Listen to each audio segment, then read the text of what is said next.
Archivist Velm pressed 3 of his sensory tendrils against the communication console, reviewing the data for the 7th time that cycle. The readings hadn't changed, somewhere in the distant spiral arm. On a small blue world, the survey teams had designated as Planet 477. Primitive radio signals continued to leak into space. The pattern matched every other pre-contact civilization the Zekari Communion had discovered over the past 2,000 years. Another one, Senior Observer Krath said from across the chamber, his translucent form shifting colors to indicate mild interest. What makes this one special enough to bring to my attention? Velm adjusted his workstation, bringing up the spectral analysis.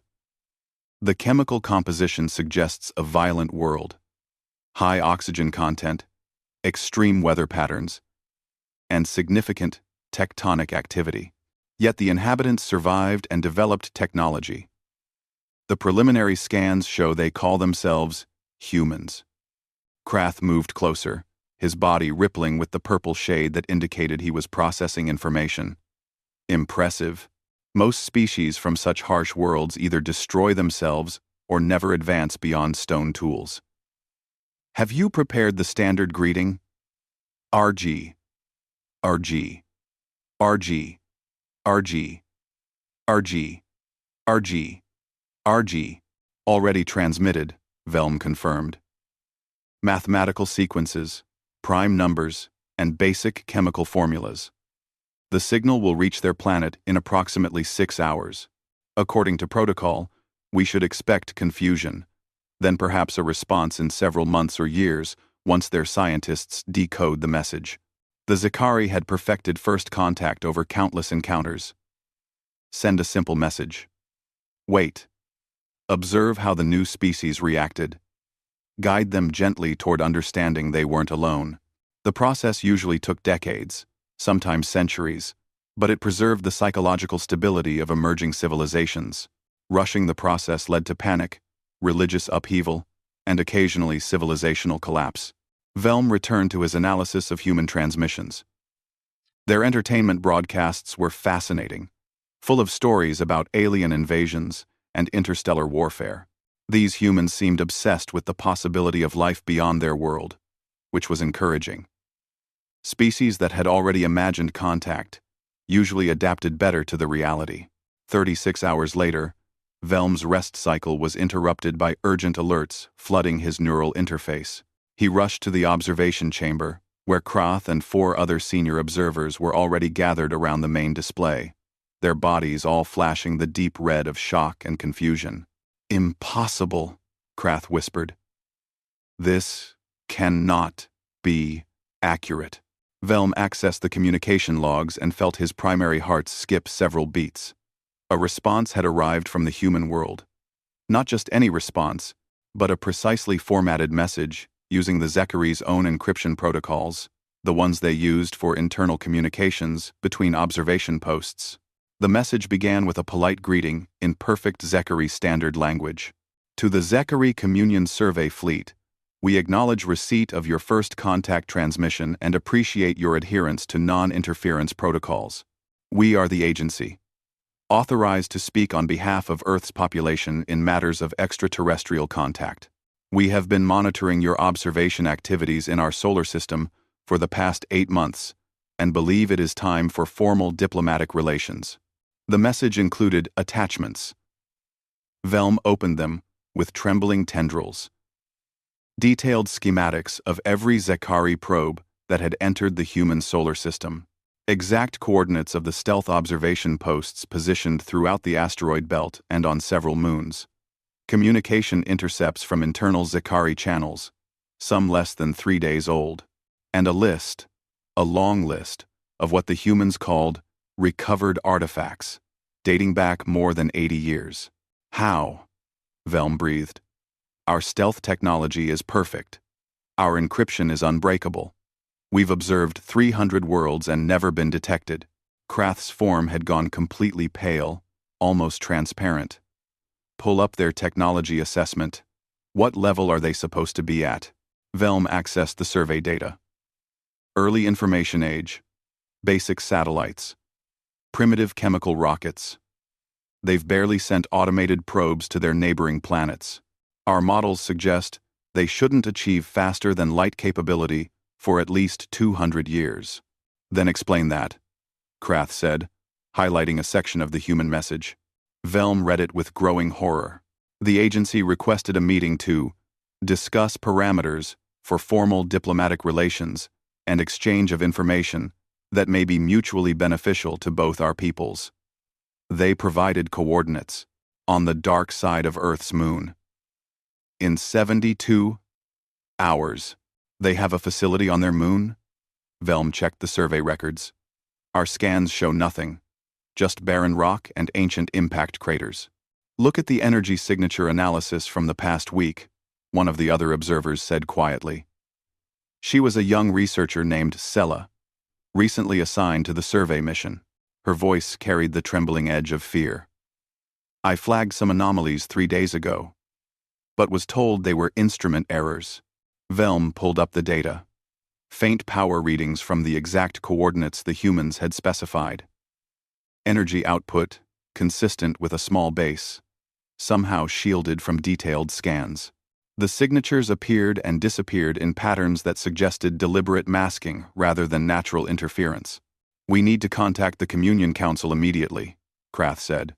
This changes everything. If these humans can detect our stealth technology, crack our encryption, and build facilities we can't properly scan, they're far more advanced than any pre-contact species we've encountered. Or far more dangerous, Sella added. Velm composed an emergency transmission to the Communion Council's central headquarters. He included every piece of data, every impossible detail. The humans hadn't just responded to first contact. They had turned it around completely, revealing that they had been the ones watching the Watchers. As he prepared the message, another transmission arrived from Earth. This one was brief, almost casual in tone. We understand you'll need time to consult with your superiors. Please know that we've taken no hostile actions and have no hostile intent. We've simply been cautious. We've observed how first contact scenarios typically proceed in your network of species. The discovered civilization always begins from a position of weakness and dependency. We chose a different path. We hope you understand. The invitation remains open. We look forward to meeting you as equals. The message was signed by someone named Director Park Min-jun. Velm stared at those final words. As equals. No pre-contact species had ever said anything like that. They were usually overcome with awe, fear, or religious fervor when they discovered the wider galactic community. These humans spoke like they had been expecting this moment and had spent years preparing for it. What have we found? Velm wondered aloud. Krath's form rippled with colors Velm had never seen before, emotions the translator couldn't identify. I don't know, but I suspect the galaxy is about to change in ways we cannot predict.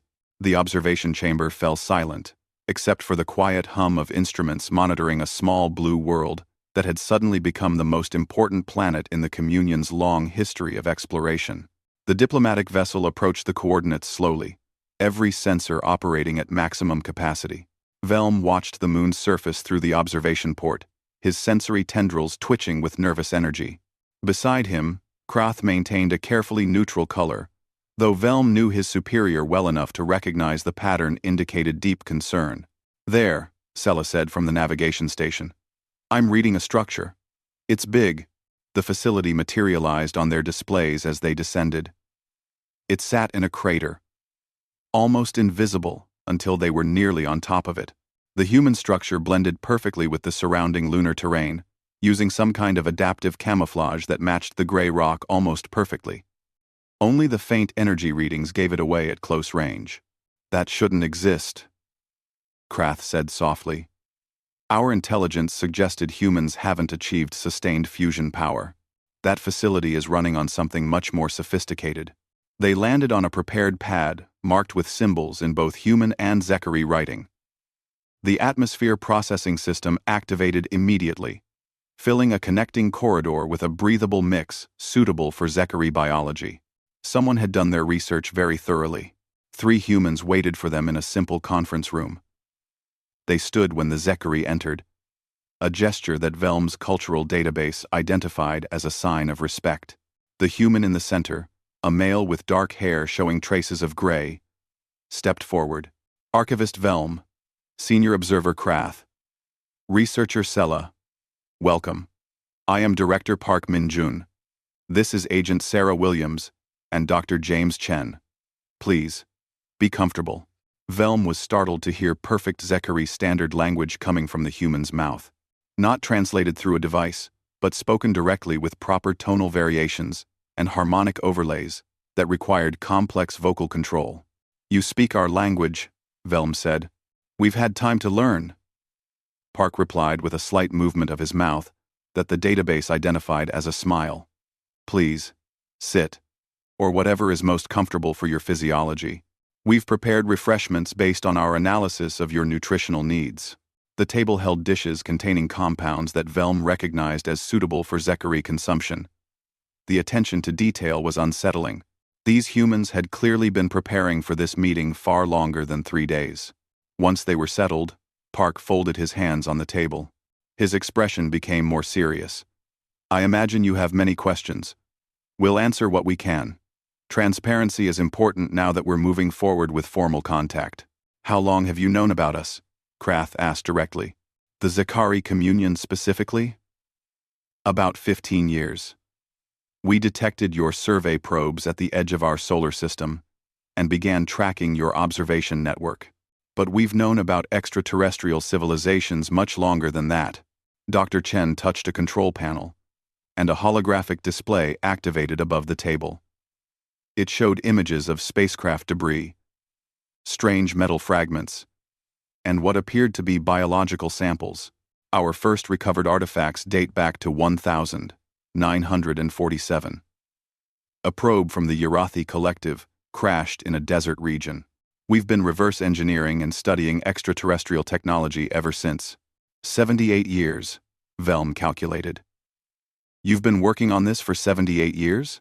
The agency was founded in 1947. Yes, Park confirmed. Our mandate has been simple. Learn everything we can about extraterrestrial life.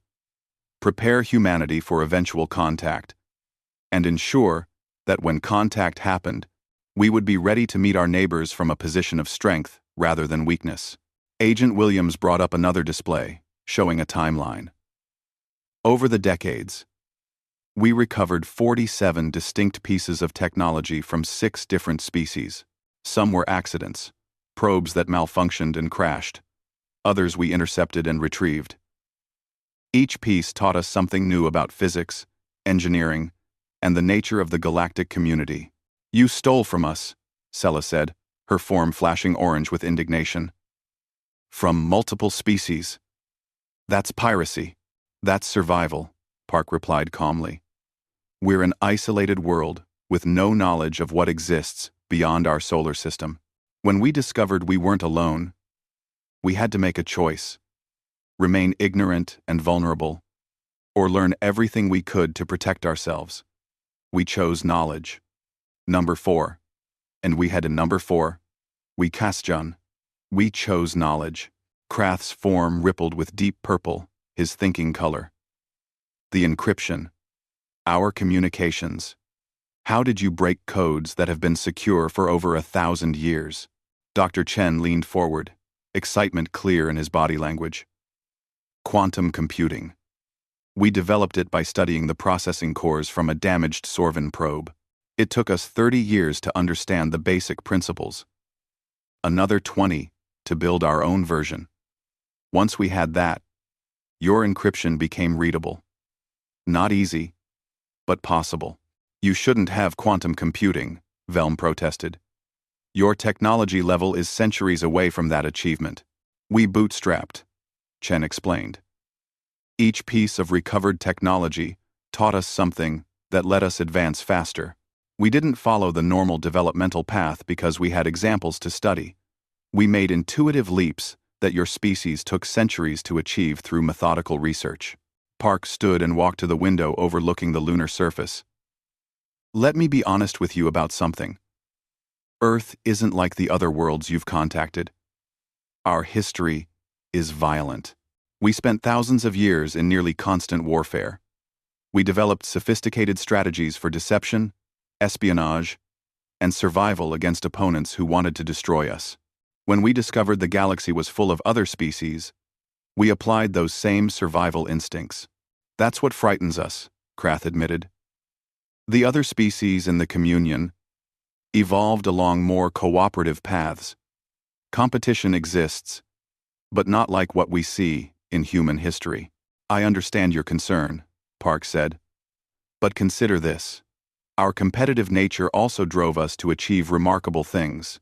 We went from first powered flight to landing on our own moon in 66 years, from basic computers to quantum systems in 80, from fragmented nations to a coordinated global response to extraterrestrial contact in a single generation. Our conflicts taught us to adapt quickly or die. Velm studied the human carefully. Park spoke with confidence but not arrogance. There was something almost sad in his expression when he talked about human history. What do you want from us? From the communion? Recognition. Park said simply. A seat at the table. We want to be part of the galactic community, but as partners, not as primitives being guided by superior civilizations. We've proven we can operate at your level technologically. We've proven we can keep secrets and gather intelligence effectively. Now we want to prove we can be trusted as allies. Agent Williams added, we also have something to offer. Our intelligence network is extensive. We've been monitoring communications from multiple species, including some that concern the communion. The Kryn compact, for example. The effect on the Zekari was immediate. Krath's form flashed bright red. What do you know about the compact? Enough to know they've been conducting unauthorized surveys in communion space, Williams said. We have intercepts of their communications, detailed logs of probe activity, evidence that they're planning something significant in your border regions. Information the Communion Council might find valuable. Velm felt his certainty crumbling. The Kryn Compact was the Communion's greatest rival, an expansionist power that constantly tested boundaries. If humans had intelligence on compact activities, that information would be worth a great deal. You're offering to share this intelligence? Krath asked carefully. In exchange for formal recognition and diplomatic relations, yes, Park confirmed. We're not asking to join the communion immediately. We know that would require extensive integration and cultural exchange. We're simply asking for recognition as Earth's legitimate representative in extraterrestrial affairs. Let us speak for our world. Let us participate in the wider galactic community. You said legitimate representative. Velm noted. Does Earth's population know about you? About any of this? Park's expression became guarded. That's complicated. World governments know we exist. They know we handle matters related to extraterrestrial contact. But the full scope of our activities and the extent of our knowledge remains classified. We've been preparing humanity gradually, seeding ideas through controlled information releases. The concept of alien life is widely accepted now, but the reality of active galactic civilizations would still be shocking. You've been lying to your own people, Sella accused. We've been protecting them, Park countered. Imagine the chaos if we had announced in 1947 that we'd recovered alien technology and learned about vast civilizations beyond our world. Humanity wasn't ready. We would have had panic, religious upheaval, political instability. We chose to prepare our species gradually while building our capabilities in secret. It's been a heavy burden, but a necessary one. Krath was quiet for a long moment, colors shifting through complex patterns. Finally, he spoke. We'll need to present your request to the Communion Council. This is far beyond our authority to negotiate. We understand, Park said. But before you go, I want to ask you something. How many of your secure networks have we actually accessed? The question hung in the air like a threat. All of them? Velm guessed, feeling cold despite the comfortable temperature. Park's smile returned, but there was no warmth in it. Not all. About 40%. We've been careful not to cause any damage or alert your security systems. We've just watched and learned. But Archivist Velm, that 40% includes some very sensitive information. Information about communion, military capabilities, political disputes, and strategic vulnerabilities. Information we've chosen not to exploit. Yet, Williams added quietly, the implication was clear. The humans held leverage. They had demonstrated capabilities that shouldn't exist, and gathered intelligence that made them dangerous. But they were offering cooperation instead of confrontation. You're not what we expected, Velm said. No, Park agreed. We're what you get when a competitive, adaptable species has 80 years to prepare for first contact while studying your civilization from the shadows. The question now is whether we can build something better together than we could as potential adversaries. The meeting continued for hours, covering technical details and diplomatic protocols. But Velm couldn't shake the feeling that everything had changed. Humanity had just announced its presence in a way no pre-contact civilization ever had before, and the galaxy would never be quite the same. The Communion Council chamber was designed to inspire calm deliberation. Soft light filtered through crystalline walls while representatives from 7 species occupied their designated spaces. Today, however, the atmosphere was anything but calm. Quarantine them immediately, Ambassador Threk of the Urathi Collective insisted, his multiple vocal sacs inflating with agitation. This species is dangerous. They've stolen technology, infiltrated our networks, and operated in complete secrecy for decades. They cannot be trusted. Velm stood at the center of the chamber, presenting his report for the 3rd time. The holographic recordings from the lunar facility played above him, showing Director Park's confident explanations and the disturbing evidence of human capabilities. With respect, Ambassador, the Sorvan representative countered in her melodic voice. They have also demonstrated remarkable restraint. They accessed sensitive information, but caused no harm. They developed advanced capabilities, but initiated contact peacefully. Perhaps their methods were unconventional, but their intentions appear cooperative. Appear being the critical word, Threk shot back. We know nothing about their true motivations. They've been watching us, like predators, studying prey. Krath rose to speak, his form pulsing with the measured blue of careful thought. The Council authorized a comprehensive security review after our meeting. The results have been analyzed. Perhaps Archivist Velm could present those findings. Velm activated another display, though doing so made his tendrils tremble. The security audit confirms the humans' claims. They penetrated approximately 40% of our secure communication networks. The intrusions date back at least 2 years, possibly longer. They've accessed scientific databases, military communications, diplomatic correspondence, and strategic planning documents. The chamber erupted in multiple languages and color patterns of shock. Council Leader Morn, a being of pure energy contained within a magnetic field, raised power levels to generate the harmonic that called for silence. Continue, Archivist, Morn said once order was restored. The disturbing part is how they did it, Velm explained. Our security specialists found no evidence of damage or alteration. The humans simply watched and learned. They copied information and left no traces. In intelligence terms, it's a perfect operation.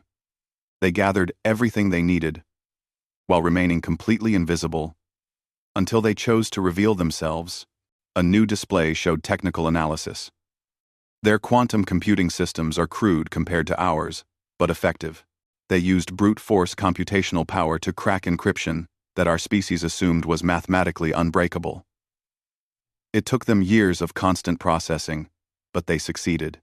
How did they even know what to look for? Asked Representative Quilm, a small, crystalline being whose thoughts echoed through resonance. Breaking encryption requires understanding the underlying principles. They shouldn't have had that knowledge. Dr. Chen had provided an explanation during a follow-up briefing, and Velm shared it now. They reverse-engineered captured probes and studied the computational systems. Then they experimented. Human researchers apparently have a talent for intuitive pattern recognition. They made logical leaps that our methodical scientific approach might have missed. Where we take centuries to test every variable systematically, they took educated guesses and got lucky. Lucky, Threk said bitterly. They make their own luck through theft and deception. Perhaps, Velm acknowledged. But consider their perspective.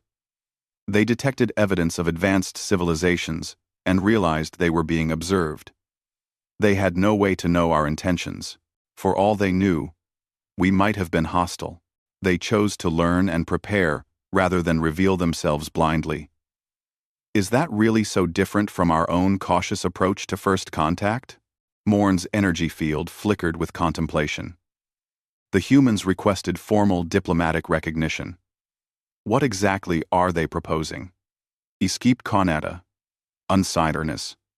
Iskip Konata. Wavegame any 10. Velm brought up the official request documents. They want recognition of the agency as Earth's sole authorized representative for extraterrestrial affairs. They're not seeking full communion membership yet. They acknowledge they need time to integrate their world governments and prepare their population for disclosure. But they want a seat at diplomatic tables, access to communion scientific exchanges, and recognition as a sovereign entity in galactic affairs. And in exchange, Quilm asked, they offer intelligence sharing, particularly regarding the Kryn Compact. They claim to have extensive data on compact activities in our border regions. They also propose mutual technology exchange and collaborative research in areas where human and communion approaches might complement each other. The Sorvan representative moved forward.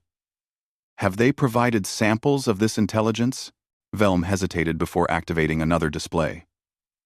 This one showed intercepts of Kryn compact communications, probe trajectories through disputed space, and analysis suggesting the compact was planning to establish forward positions in 3 systems the communion considered within its sphere of influence. The reaction was immediate and intense. The compact had been a growing concern for years, but concrete evidence of their activities had been difficult to obtain. If the human intelligence was accurate, it represented a significant security threat that needed addressing. Where did they get this information? Threk demanded. From us, Velm admitted quietly. They intercepted our own communications and pieced together intelligence we've been gathering, but they also claim to have independent sources. They've been monitoring compact transmissions directly for several years. They built long-range sensor arrays in their outer solar system, specifically for that purpose. While we had no idea they possessed such capabilities, Morn observed. This raises uncomfortable questions about our own intelligence gathering. Krath spoke again. I've spent the past 3 weeks studying human history and culture. With permission, I'd like to share my analysis. Morn gestured agreement, and Krath's presentation materialized. It showed human warfare, the development of espionage agencies, the creation of complex diplomatic strategies, and the evolution of game theory. Humans are unique among pre-contact species we've encountered, Krath explained. They evolved under conditions of intense competition. Multiple populations developed independently across their world, leading to thousands of years of conflict. They created sophisticated strategies for deception, intelligence gathering, and strategic planning. The agency isn't an aberration. It's a natural expression of human survival instincts applied to an interstellar context. Images showed human history from primitive warfare to nuclear weapons to space exploration. They nearly destroyed themselves several times. But they also learned from their mistakes. They developed international cooperation, conflict resolution frameworks, and shared scientific endeavors. The agency represents their cautious side, the part that plans for worst-case scenarios. But humanity as a whole is more complex than any single organization. You're defending them, Threk accused. I'm providing context, Krath corrected. Fear and ignorance serve no one. If we're to make a decision about humanity's place in the galactic community, we need to understand what we're actually dealing with. Sela spoke up from her position at the Junior Observers section. Permission to share a personal observation? That D. Morn granted it, and the young researcher stepped forward nervously. I've been reviewing the agency's communication patterns. They've been remarkably honest since revealing themselves. They've provided technical specifications for their lunar facility, detailed explanations of their capabilities, and transparent answers to our questions. They've also been careful to frame everything in terms of mutual benefit rather than demands. They're negotiating like equals. Yes, but they're also showing respect for our processes and authority. Or they're manipulating us with carefully calculated openness, Threk countered.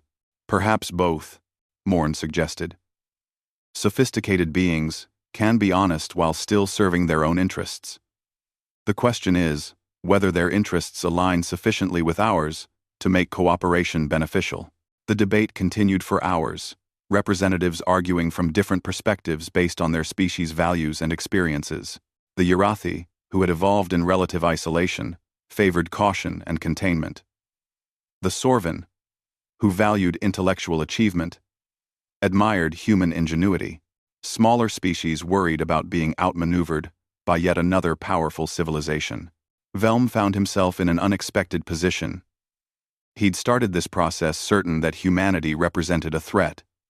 But the more he learned, the more he saw parallels to the Communion's own early days.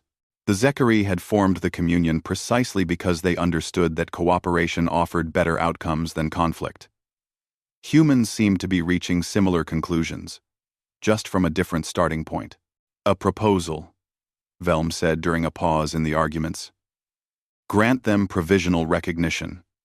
Not full membership, but formal acknowledgement as a developing civilization with diplomatic standing. Establish monitoring protocols and require transparency in their activities. Give them a chance to prove their stated intentions while maintaining our ability to respond if they prove hostile. That's a significant risk, Threk said. Rejecting them is also a risk, the Sorvan representative pointed out. They're not going to simply forget what they've learned. They have advanced technology and sophisticated intelligence capabilities. Would we rather have them as monitored partners or as unknown variables operating independently? Quilm's crystalline structure chimed thoughtfully. The archivist's proposal has merit. It provides a framework for engagement while maintaining appropriate safeguards. We can establish conditions for their recognition and evaluate their compliance over time. Morn's energy field stabilized into a pattern that indicated decision-making mode. Very well. We'll draft a proposal for provisional diplomatic recognition. With conditions. The humans want a seat at the table. We'll give them one. But they'll be under observation as much as they've been observing us. It seems only fair. Active. And the intelligence on the Kryn Compact? Krath asked. We'll accept their offer of information sharing, Morn decided. But we'll verify everything through our own sources. Trust, as the humans might say, must be earned.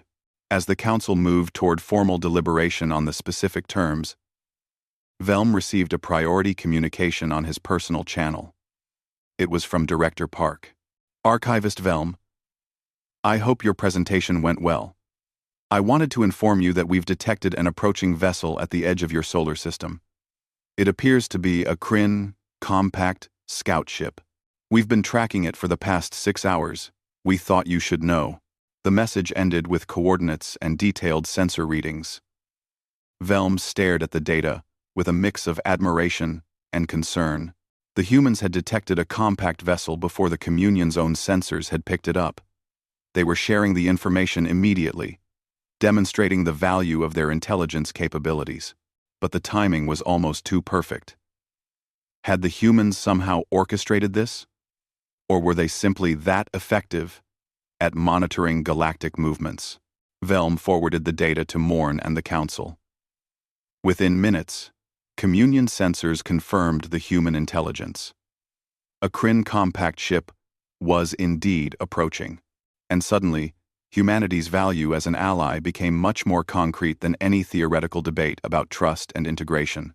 The galaxy was moving faster than anyone had anticipated, and the humans seemed to be several steps ahead of everyone else. Whether that was impressive or terrifying, Velm still couldn't decide. Perhaps it was both. The Kryn compact vessel emerged from faster-than-light travel, with the characteristic energy discharge of military-grade drives. It was smaller than Communion diplomatic ships, but carried weapons systems that made it far more dangerous. Commander Vrex stood on the bridge, his chitinous armor reflecting the harsh lighting as he reviewed the sensor data. Multiple Communion vessels in orbit around the primitive world, his tactical officer reported. Energy signatures suggest observation platforms and diplomatic ships. This is more activity than standard first contact protocols warrant. Vrex's mandibles clicked in thought. The compact had been monitoring Communion expansion for years, always looking for opportunities to challenge their rivals' growing influence. When their long-range sensors detected unusual activity around an isolated world, Vrex had volunteered to investigate. If the Communion was violating treaty protocols or hiding something valuable, the compact would exploit it. Broadcast standard diplomatic inquiry, Vrex ordered. Demand to know why they're conducting operations in an unclaimed system. The transmission went out, and Vrex waited.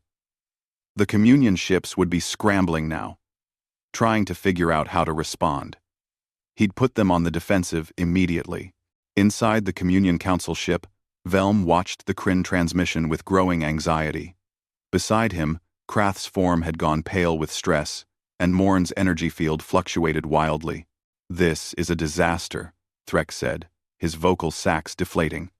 "If the compact discovers Earth's capabilities, they'll claim it or destroy it to prevent us from gaining an advantage. Can we convince them this is a routine observation?" Quilm asked. "The compact isn't stupid," Morn replied. "They detected our activity levels. They know something unusual is happening here." A new communication channel opened, and Director Park's face appeared on the display. "Communion Council, we're tracking the compact vessel. We'd like to propose a solution to your current difficulty." "What solution?" Morn asked. "Let us handle the Kryn. We've been studying them through your intercepted communications. We understand their tactics, psychology, and protocols. More importantly, they don't know we exist." "Absolutely not," Threk protested. "They'll destroy you. The compact doesn't negotiate with primitives." Park's expression remained calm. "They won't be negotiating with primitives. Agent Williams has prepared for exactly this scenario. Give us a chance. If we fail, you're no worse off than you are now." Velm looked at Krath, who rippled with uncertainty.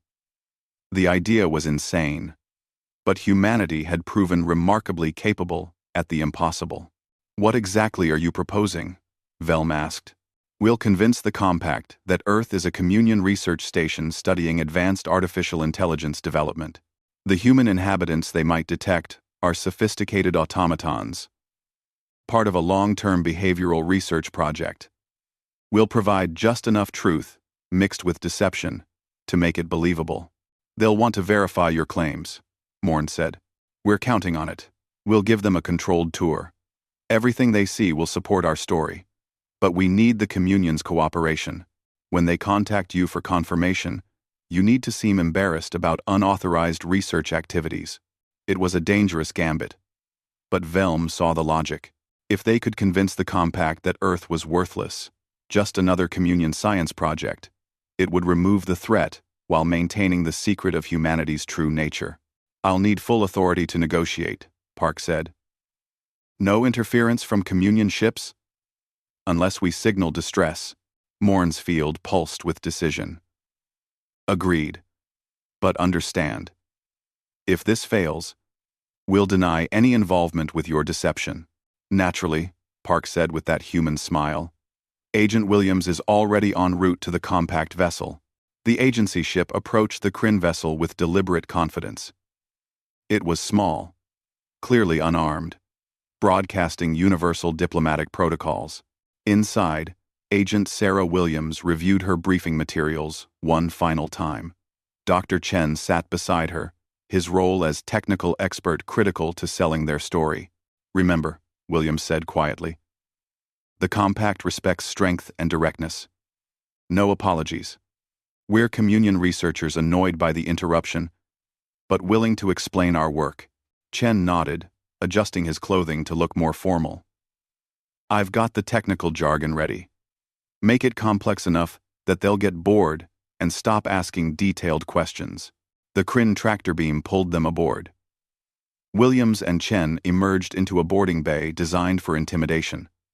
Harsh lights, obvious weapon emplacements, and guards with visible armor. Commander Vrex waited with 2 officers, his posture radiating authority. I am Commander Vrex of the Kryn Compact, he said in heavily accented but understandable standard language. You will explain communion activities in this system. Williams met his gaze without flinching. Agent Williams, Communion Scientific Directorate. This is Dr. Chen, Project Lead. We're conducting long-term research on artificial intelligence behavioral development. Your arrival is disrupting 3 years of careful work. Vrex's mandibles clicked skeptically. Artificial intelligence research requires a research station, not multiple vessels and observation posts throughout the system. The scale of the project requires extensive monitoring. Chen interjected, launching into his prepared explanation. We're studying emergent behavioral patterns in advanced AI systems placed in simulated civilization scenarios. The beings you detect on the surface aren't organic. They're sophisticated automatons with quantum processing cores running behavioral algorithms designed to replicate organic decision-making patterns. You expect me to believe an entire planet of automatons? Vrex demanded. Not the entire planet, Williams corrected. Approximately 8 billion individual AI units distributed across the surface. Each one follows programmed routines that simulate organic behavior patterns. The goal is to study how artificial consciousness might develop when given evolutionary parameters similar to organic species. Chen pulled up holographic displays showing fabricated technical specifications. The automatons have been running for approximately 50,000 simulated generations. We're observing how their behavioral algorithms adapt to environmental pressures, social structures, and technological development. It's the largest AI study ever attempted. Vrex studied the displays with obvious suspicion. Why here? Why an isolated system? Precisely because it's isolated, Williams replied. We needed a controlled environment without interference from established civilizations. The automatons needed to develop their own social structures without outside influence. That's why your presence here is problematic. You're introducing variables we haven't accounted for. I want to see this planet, Vrex decided. If your story is true, it will be obvious upon inspection. Williams had anticipated this. That can be arranged, but understand that direct contact with the automatons could corrupt the data. We'll provide a controlled observation tour of a remote facility. 3 hours later, Vrex and his officers stood in what appeared to be a research station in a remote region humans called Siberia. The facility looked appropriately scientific, with monitoring equipment, computer systems, and holding areas containing inactive automatons that looked remarkably human. Williams guided them through with practiced confidence. These units are offline for maintenance and behavioral analysis. You can see the neural interface ports and charging connections. Each unit requires periodic software updates and physical maintenance. Chen demonstrated controls that appeared to activate and deactivate the automatons. The humans in holding moved with mechanical precision when activated, following simple commands without any sign of actual consciousness. Impressive construction, Vrex admitted, examining one of the inactive units. They appear almost completely organic. The goal was perfect simulation, Chen explained. Biological components integrated with quantum processing. It's cutting-edge communion biotech research. The skeletal structure, muscle tissue, even the digestive systems are engineered to function like organic beings. Only the consciousness is artificial. Vrex's tactical officer raised a concern. Some of the automatons we detected on our initial scans showed unpredictable behavior patterns, movement that seemed random, rather than programmed. That's the point of the research, Williams said. The behavioral algorithms include randomization functions to simulate organic unpredictability. We're trying to create AI that doesn't think like a machine. The most advanced units have developed unexpected behavioral quirks that we're still analyzing. The tour continued with Williams and Chen maintaining their story consistently. Every question received an answer that reinforced the deception. The facility had been prepared perfectly, with enough real equipment mixed with staged elements to convince trained observers. But Commander Vrex hadn't survived years of intelligence work by accepting explanations easily. During a pause in the tour, he pulled Williams aside privately. "Your story is thorough," he said quietly. "Almost too thorough. You've anticipated every question I might ask. That's unusual for researchers annoyed by interruption." Williams felt her pulse quicken, but maintained her composure. "Commander, with respect, you're a Kryn intelligence officer investigating potential treaty violations. I assumed you'd be skeptical. I prepared accordingly." "Indeed," Vrex said. His mandibles moved in a pattern Williams couldn't quite read. "I also noticed that your security protocols are remarkably sophisticated for a research station. The kind of protocols one might use when hiding something valuable." This was the critical moment. Williams made a decision, taking a calculated risk. "Commander, may I speak candidly?" Vrex gestured agreement. "This project exists in a gray area of communion research ethics. AI consciousness studies are controversial. Some council members believe creating billions of artificial beings, even for research, raises moral questions. We're not hiding military assets or strategic resources. We're hiding research that powerful factions within the communion might want shut down. That's why our security is strong. It was a gamble, offering a different secret to protect the real one." Vrex studied her carefully. "You're asking me to believe the communion is conducting ethically questionable research and hiding it from internal oversight? I'm saying that scientific progress sometimes moves faster than political consensus," Williams replied. "I imagine the Compact has similar projects that don't appear on official reports." Vrex's mandibles clicked in what might have been amusement. "Perhaps." "Very well, Agent Williams. I'll file a report noting unauthorized communion research activities. Your deception is effective enough that I'll allow it to stand." Relief flooded through Williams, but she kept her expression neutral. "Thank you, Commander. However," Vrex continued, his tone hardening, "know that we're aware of your capabilities here. Your automatons, or whatever they truly are, have developed technologies we find interesting. We'll be watching." He leaned closer, voice dropping. "Tell Director Park that the Compact recognizes sophisticated deception when we encounter it. We know what you are. We'll be monitoring your development with great interest." Williams felt cold. "I don't know what you mean." "Of course not," Vrex said.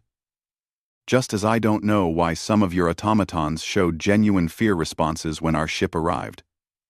Fear isn't typically programmed into research AI, but perhaps communion behavioral algorithms are more sophisticated than I realized." He walked away before Williams could respond, leaving her with the uncomfortable certainty that they'd fooled the Compact enough to avoid immediate action, but not enough to avoid future scrutiny. When the Kryn vessel departed several hours later, Williams contacted Director Park immediately. "Mission accomplished, but compromised. Vrex suspects. He didn't have enough proof to act, but he knows we're more than we claimed." "Ah." Park's face on the screen showed satisfaction rather than concern. "That's acceptable. We bought time and prevented immediate conflict. The Compact knowing we exist but being uncertain about our capabilities might actually work in our favor." "How?" Williams asked. "Uncertainty breeds caution. Vrex will report back, and the Compact will debate how to respond. That gives us time to strengthen our position and complete negotiations with the communion. By the time the Compact decides on a course of action, we'll be officially recognized and protected by diplomatic protocols. Williams smiled despite her exhaustion. We're playing a very dangerous game. Yes, Park agreed. But it's the game we've been preparing for 80 years. And we're winning. On the Communion Council ship, Velm watched the compact vessel jump to faster than light and disappear. The crisis had passed. But new concerns had emerged. The humans just manipulated both us and the compact, Threk said. They orchestrated an entire scenario to demonstrate their value while increasing their leverage. They also saved us from a confrontation with the compact, the Sorvan representative pointed out. And they did it with impressive skill.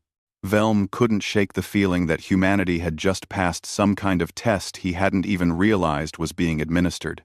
They'd proven they could operate at galactic intelligence levels, handle hostile contact, and protect their interests through strategy rather than force. It was exactly the kind of capability that made them valuable allies, or dangerous enemies. The question of which they would become remained unanswered. 6 months had transformed everything. Velm stood in the observation gallery of the New Earth Embassy station, watching construction crews work on expanding modules. Human and Zakari engineers worked side by side, their different approaches to problem-solving creating solutions neither could have achieved alone.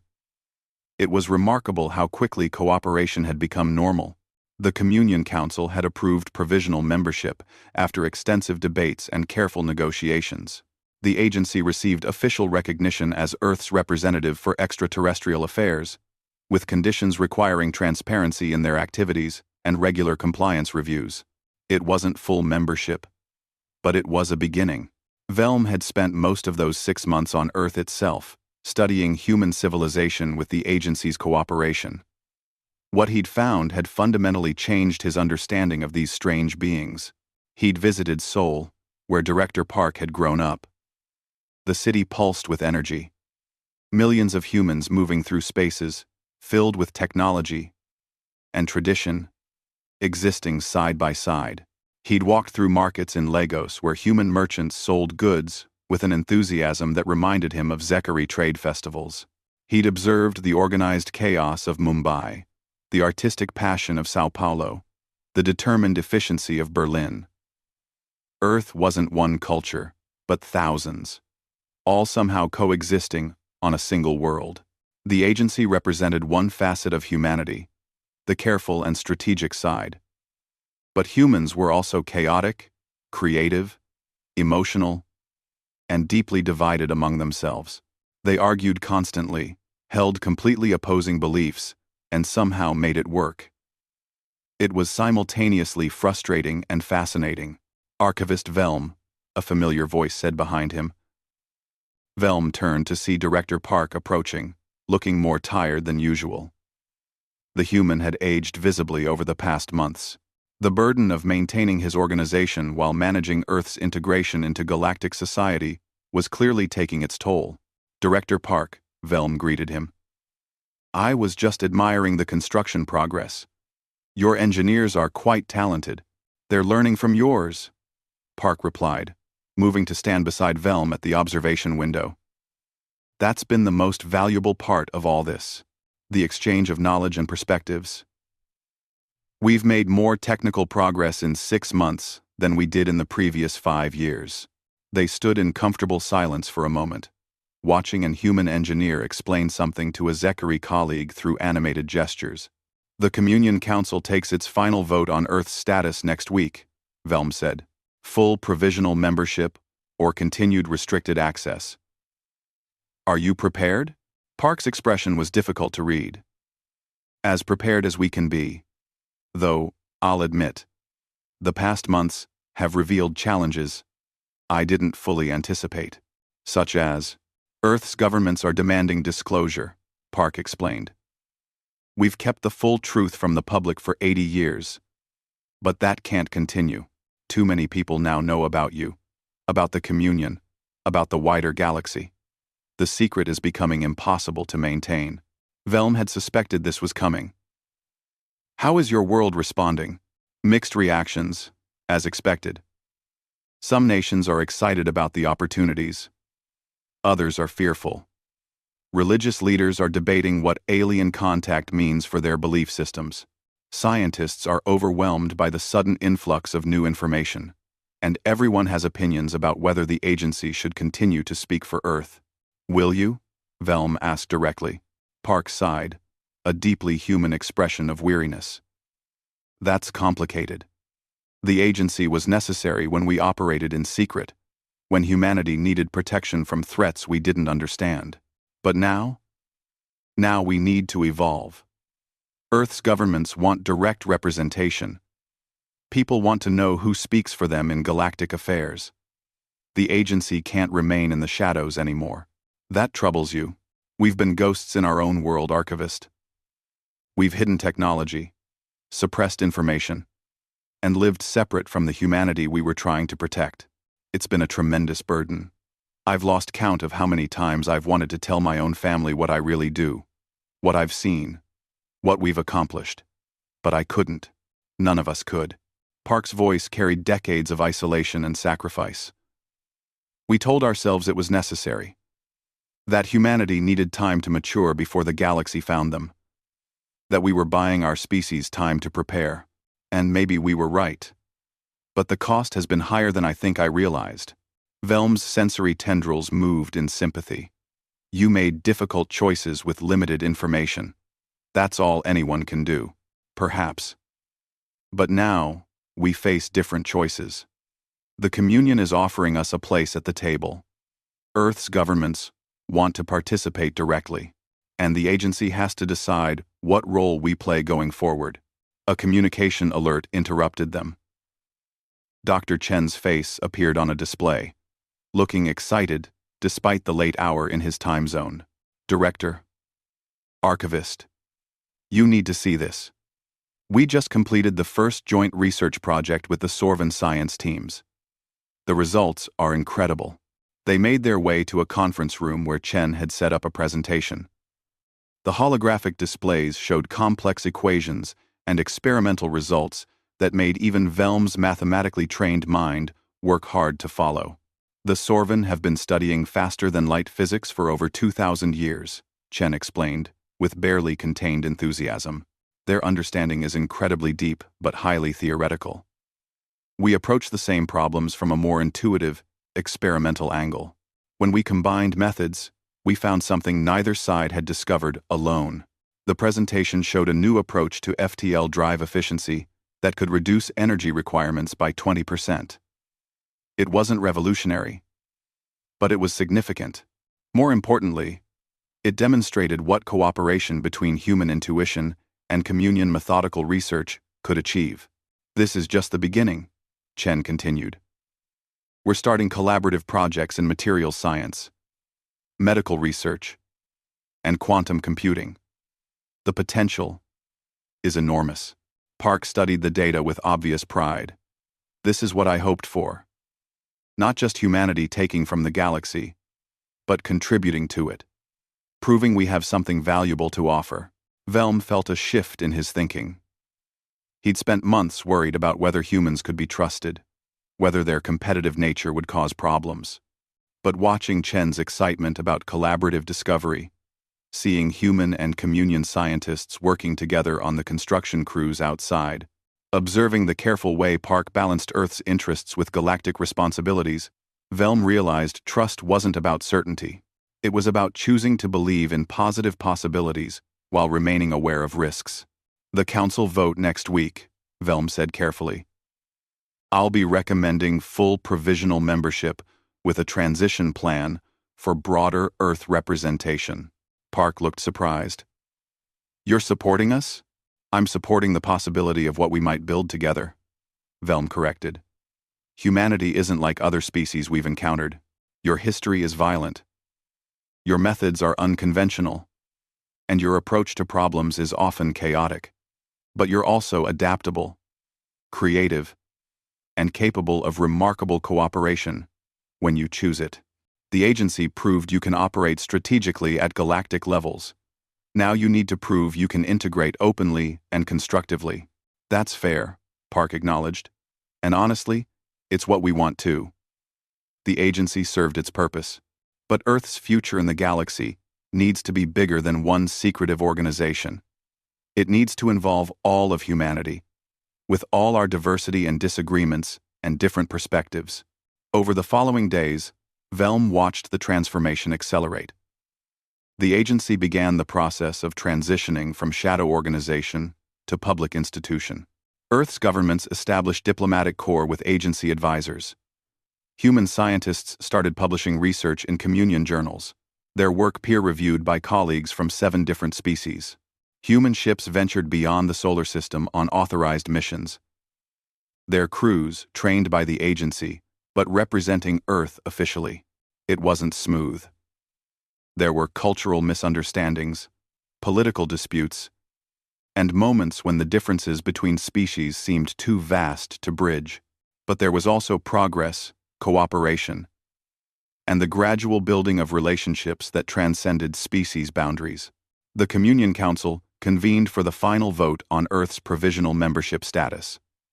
The debate was shorter than previous sessions, most concerns already addressed through 6 months of careful integration. Ambassador Threk, who had opposed recognition so strongly, spoke with obvious reluctance. However, I acknowledge they've demonstrated commitment to cooperation and transparency. With appropriate monitoring protocols, I support continuing integration. The Sorvan representative spoke enthusiastically about collaborative research achievements. Quilm noted positive cultural exchanges. Even species that had been skeptical admitted humanity had exceeded expectations in adapting to galactic norms. When the vote came, it was nearly unanimous. Earth received full provisional membership, with a pathway to complete integration over the next decade. The monitoring requirements would remain, but Earth was officially part of the galactic community. Velm found Park in the observation gallery again that evening, watching Earth rotate slowly below the station. The human looked contemplative, rather than celebratory. "You won," Velm said. "Isn't this what you worked 80 years to achieve?" "The agency worked for it," Park corrected. "Thousands of people who gave their lives to preparing humanity for this moment.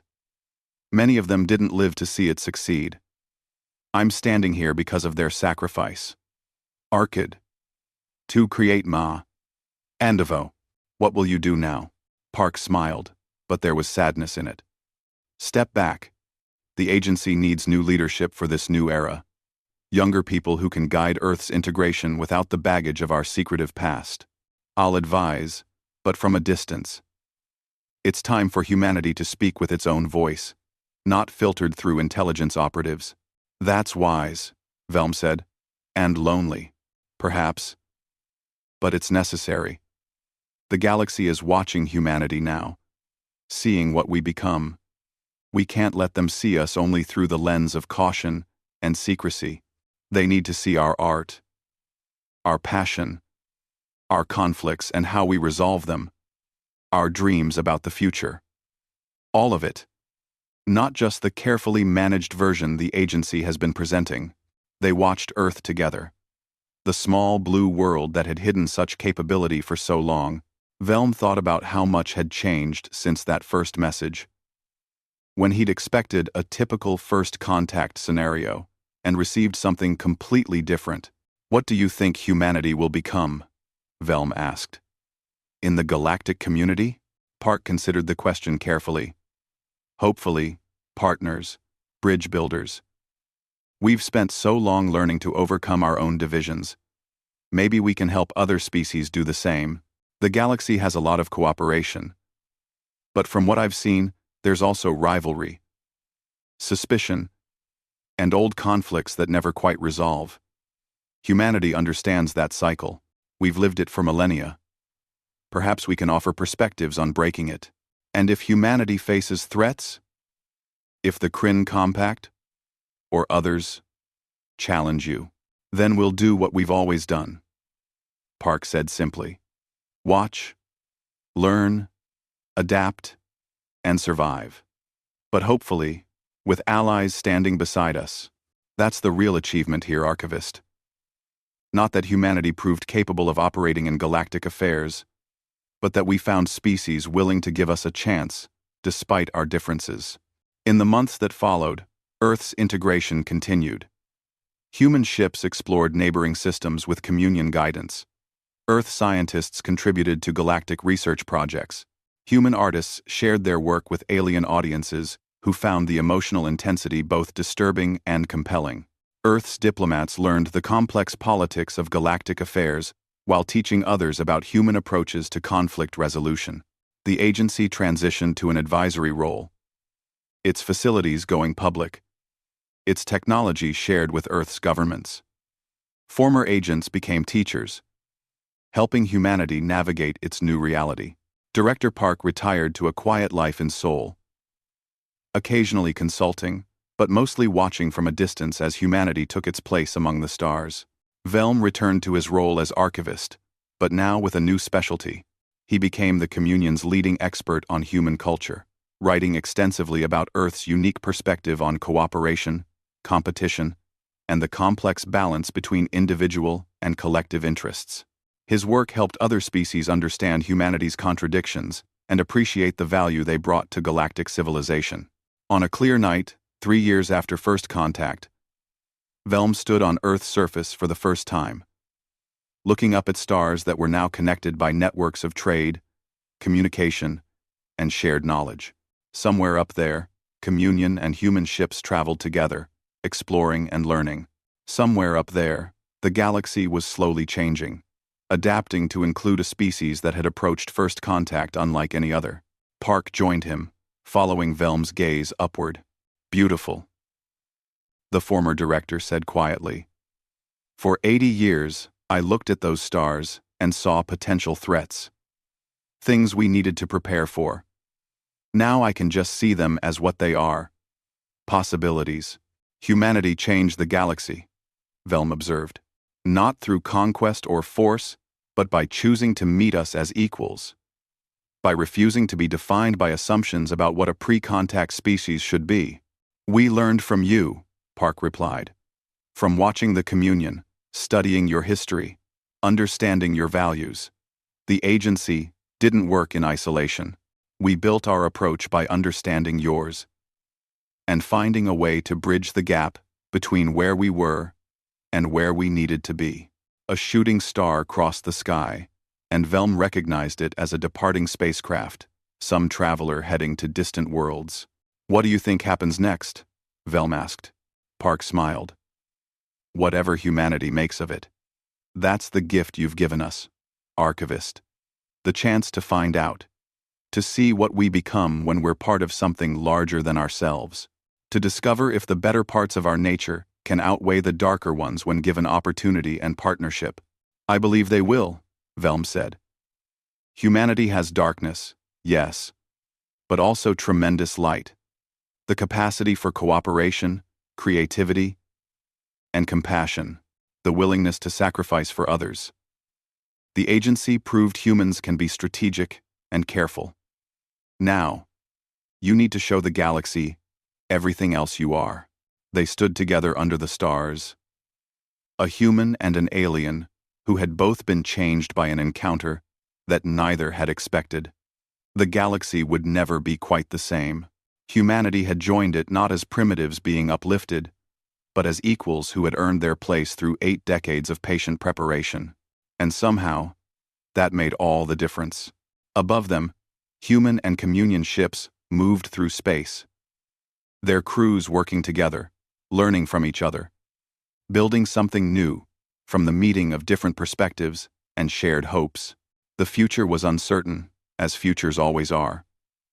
But it was a future they would face together, and that made even the uncertainty feel like possibility rather than threat. The small blue world that had hidden such capability continued its rotation, carrying billions of humans who were only beginning to understand their place in the vast community of galactic civilization. The agency had given them time to prepare. The communion had given them a chance to prove themselves. Now, humanity would discover what they could become when given the opportunity to reach for the stars, not as conquerors, but as partners. And Velm, watching Park's satisfied smile as they gazed at the heavens together, believed they would surprise the galaxy again. Not with deception this time, but with the full expression of human potential when given the freedom to explore, create, and contribute to something greater than themselves. It was, he thought, going to be an interesting few centuries. The stars waited, full of possibility, and humanity was finally ready to meet them.